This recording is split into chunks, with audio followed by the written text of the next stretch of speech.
What is up everybody, Gifford here and welcome back to another options trading video, and today I'm going to talk to you about how I do put and call credit spreads. So this is my new strategy for 2023 and I don't know if it's going to be a winner or if it's going to be a loser, and I'm also learning along the way. So here are the definitions of put credit spreads according to Investopedia. So what is a credit spread? Pause it here and give it a bit of a read, and also what is a call credit spread. And going over to YouTube, you can see here that there's many videos on it. They've got different names, so some of it's called the vertical spread, simple credit spreads, how I lost some money in the spreads, so that's not very good, how to trade credit spreads, credit spread basics. So a lot of video and information on YouTube where I was able to gain knowledge on how to do these trades, as well as other financial social media groups. So what I want to do is I want to show you how I do a spread on Tesla stock. These stocks are preferably stocks that you own long term and you've done fundamental analysis on. So let's move over to a website called Options Profit Calculator and go over a trade in Tesla. So here is the option calculator, and we're now going to do a credit spread on Tesla stock. So the first thing to do is to type in a symbol, which is TSLA. It will then give us the most up-to-date price, which is 195. And we have our long option and short option. Now both of these are going to be the same expiry date. If you don't know what I'm talking about, I highly recommend you look at my playlist for how to do options and then start from the very start, and it'll explain all this. Otherwise we're just going to carry on. So the first thing I want to do is I want to write a option, which means I'm going to sell a call spread. So just click here and this brings it up here. These gives me the expiry date. So what I might do is go out about a month. So let's have a look over March and click March, and then this gives me the latest prices.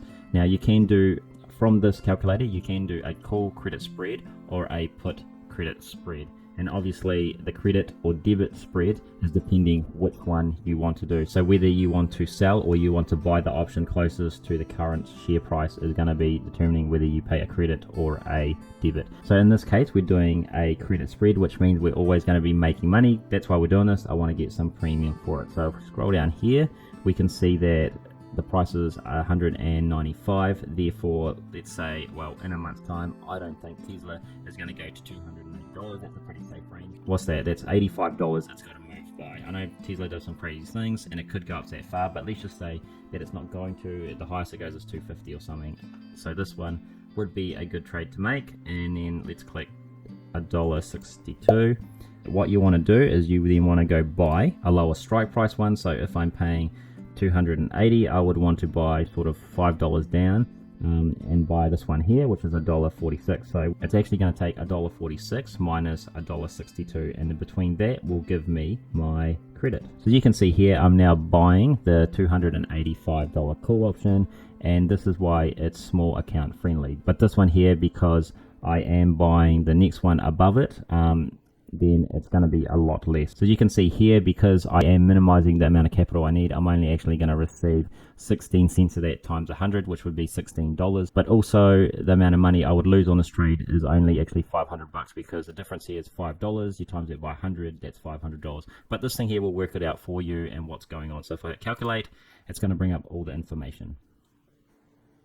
So if you haven't seen the profit and loss chart before, you're going to get a little confused, but let me talk you through only the bare basics of it. I highly recommend you watch other videos, you watch my playlist, and then watch other videos to learn about these spread options and what they're doing.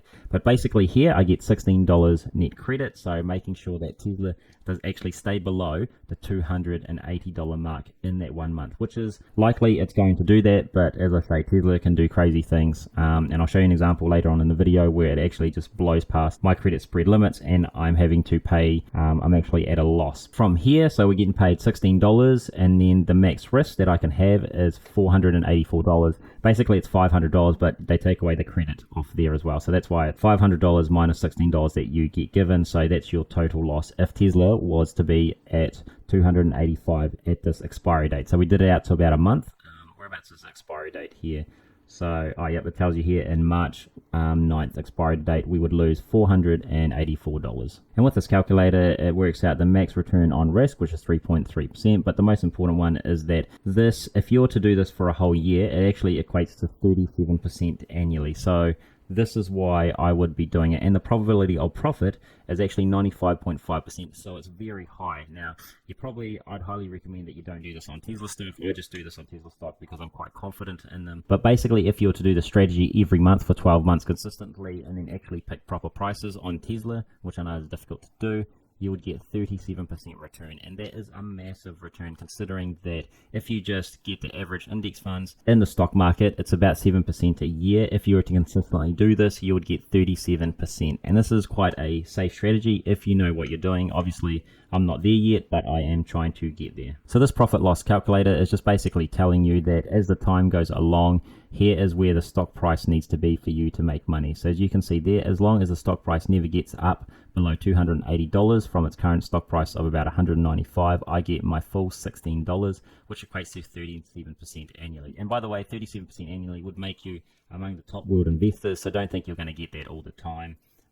You'll more likely aim for about 20%, which would still be a great profit to get, or a great percentage to get every year. And as you can see from the calculator, if Tesla stock was to finish at $285, that you would actually lose minus $484. Now, the good thing about this though is if it goes even higher, your max loss is going to be $484, but that's the reason why you buy the second leg of that call option. So going here, showing you what can happen, and one recently did last month on the 24th of January. It's easy for me to show you here on the Excel sheet, so then you can follow along.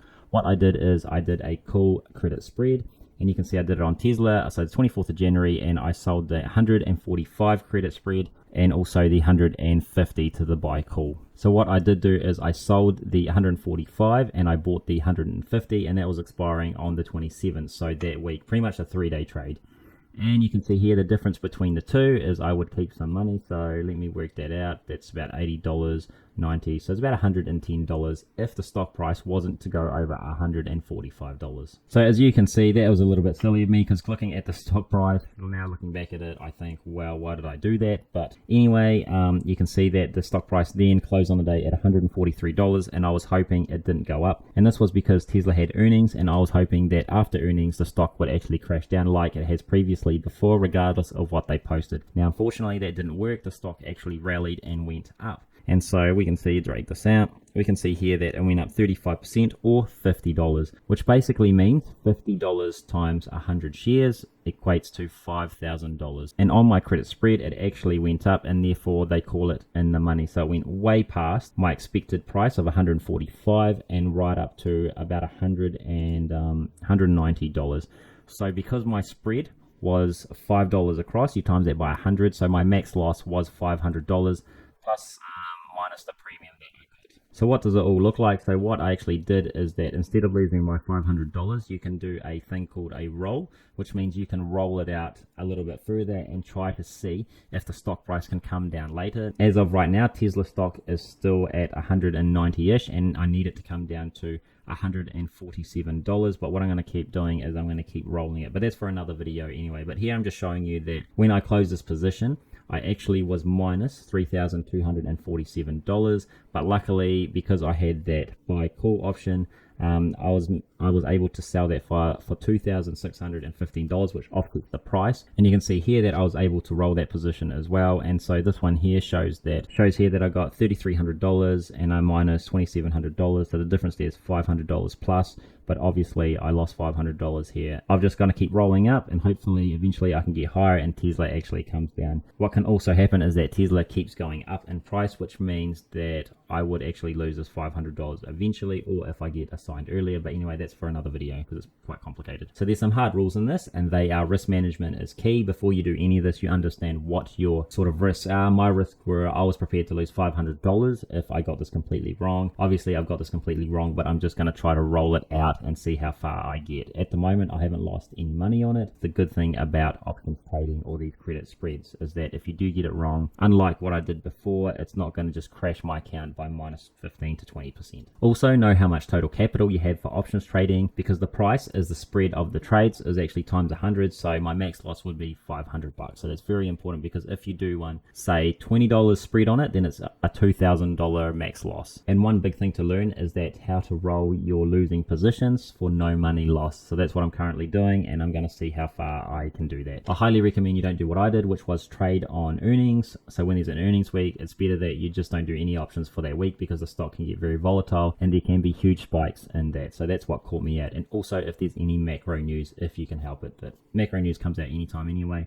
But if you know something big or event's going to come up, then it's just best not to trade on those weeks. And in the next slide, if you're doing options, you understand what Greeks are and also how volatility works, or at least know some, or at least have a little understanding in these here. So the 5 main Greeks we have here is delta, theta, gamma, vega, and rho, and they affect the option prices and charts in different ways. So feel free to pause this here and give it a read. So last summary, put credit spreads are good for making money even if the stock moves up. Call credit spreads are good for making money if the stock price goes down. And when you become a professional, unlike me, you can combine the two to make money as the price goes either way. So the advantage of spreads is that it's a cheaper way of holding the underlying stock, and it also gives you some passive income. Obviously, if you were to trade 100 shares of the stock, it's going to cost you a lot of money. Like if Tesla, we just trade in there, it cost us a max of $500 in that trade.